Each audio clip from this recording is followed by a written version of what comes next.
P K Nawaz ഇന്നിപ്പോൾ ലീഗും supreme കോടതിയെ സമീപിച്ചിരിക്കുകയാണ്. രാജ്യത്ത് നടപ്പായി കഴിഞ്ഞിരിക്കുന്ന ഒരു നിയമം, അതിന്മേൽ സുപ്രീം കോടതിയിൽ നിന്നും എന്ത് ഇടപെടൽ ഉണ്ടാകുമെന്നാണ് പ്രതീക്ഷിക്കുന്നത്. ഇപ്പോൾ കപിൽ സിബലൊക്കെയാണ് വാദിക്കാനെത്തുന്നത്. പ്രധാനപ്പെട്ട അഭിഭാഷകരെ കൊണ്ട് സമസ്തയും വാദിക്കാൻ എത്തുന്നുണ്ട്. പക്ഷേ എത്രത്തോളം ഉമ്മീദ് നിങ്ങൾക്കുണ്ട് ഈ വിഷയത്തിൽ?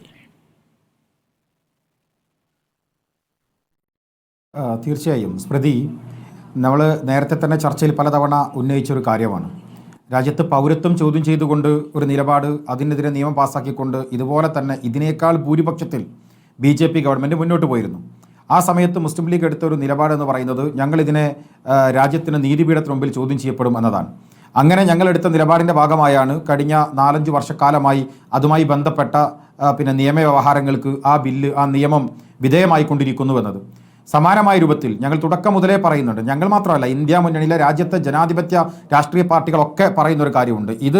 ഈ ബില്ലെന്ന് പറയുന്നത് അത് ആൻറ്റി കോൺസ്റ്റിറ്റ്യൂഷണൽ ആണ്, ഇത് ആൻറ്റി ഫെഡറലിസമാണ്, ഇത് ആൻറ്റി ഡെമോക്രാറ്റിക് ആണ്. ഇത്ര തന്നെ ഈ 3 കാരണങ്ങളാൽ തന്നെ ഇത് രാജ്യത്തെ നീതിന്യായ കോടതിക്ക് മുമ്പിൽ ഞങ്ങൾക്ക് പിടിച്ചു കെട്ടാൻ കഴിയും എന്നതാണ് ഞങ്ങൾ വിശ്വസിക്കുന്നത്. ഞങ്ങളെപ്പോലെ തന്നെ മറ്റു രാഷ്ട്രീയ പാർട്ടികൾ പോയിട്ടുണ്ട്. പക്ഷേ ഞങ്ങളുടെ രാഷ്ട്രീയ ഉത്തരവാദിത്വം നിർവഹിക്കുന്നു.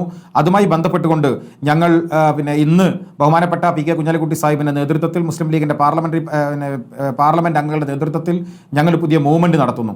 ഇത് ഇവിടെ അവസാനിക്കേണ്ടത് മാത്രമല്ല, നമ്മൾ കേവലം നിയമപരമായ ഒരു തടസ്സത്തിലേക്ക് പോകുന്നത് മാത്രമല്ല.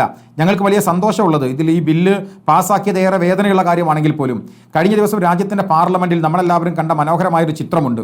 വേദനയോടുകൂടിയാണെങ്കിലും ആ ചിത്രം നമ്മൾ കണ്ടു.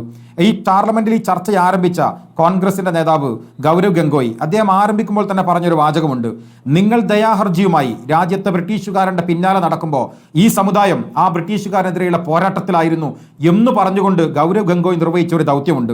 അതിന് തൊട്ടുപിറകിൽ KC വേണുഗോപാൽ അദ്ദേഹം പാർലമെന്റിന്റെ പുറത്തൊരു സംസാരത്തിൽ പറഞ്ഞു, 35 തവണ ശബരിമല സന്ദർശിക്കുകയും എല്ലാ മാസം 1-ാം തീയതി ഗുരുവായൂരിൽ പോവുകയും ചെയ്യുന്ന ഞാൻ ഒരു ഹിന്ദു വിശ്വാസിയാണ്.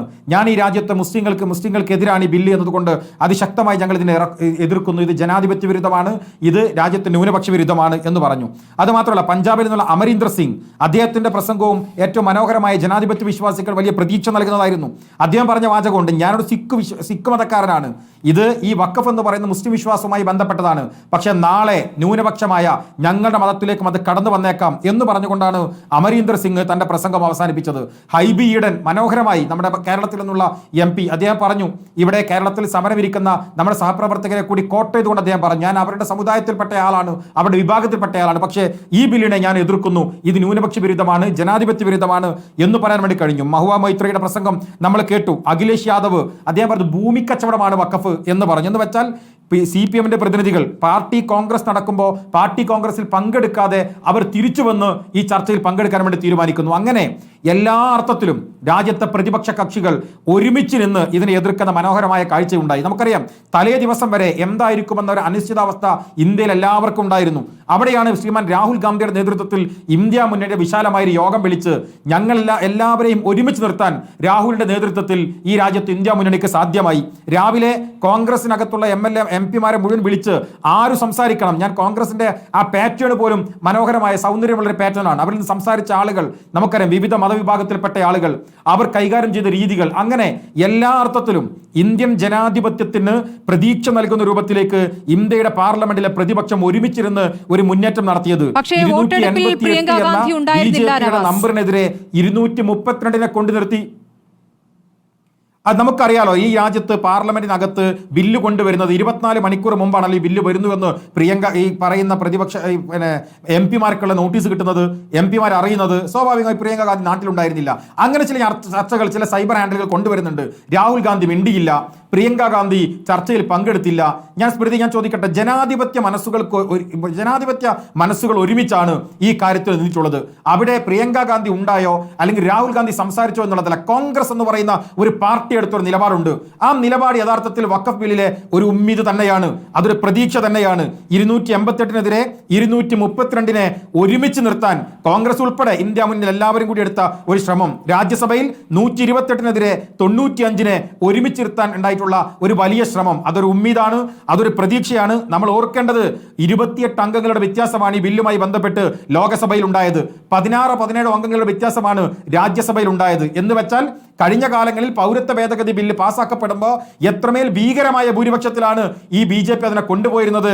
അതിൽ നിന്ന് വിപരീതമായ ഒരു സാഹചര്യം ഉണ്ടായി. ഇനി NDA മുന്നണിയിലെ നിലവിലെ സ്ഥിതി എന്താണ്? നമ്മൾ ഓരോന്ന് പരിശോധിക്കണ്ടേ. JDU-ൽ പൊട്ടിത്തെറി നടക്കുന്നു. ഇന്നും ദ വയർ പുറത്തുവിട്ട വാർത്ത പ്രകാരം JDU-ൽ ഒരു മുതിർന്ന നേതാവ് ഇന്ന് രാജിവെച്ചു. TDP-ൽ വലിയ പ്രതിഷേധം നടക്കുന്നു. എന്തിനേറെ JSP-ൽ അടക്കം പ്രതിഷേധമുണ്ടാകുന്നു എന്ന രൂപത്തിലേക്ക് വാർത്തകൾ പുറത്തു വരികയാണ്.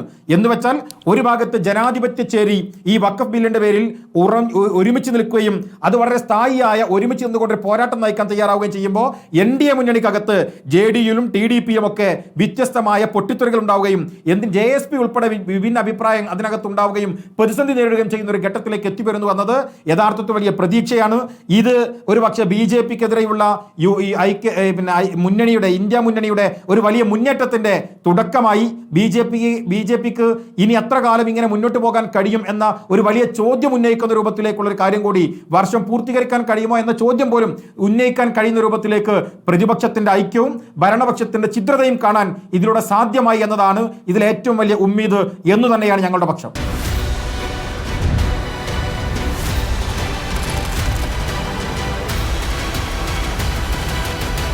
ഡിബേറ്റ് വിത്ത് സ്മൃതി പരുത്തിക്കാട്.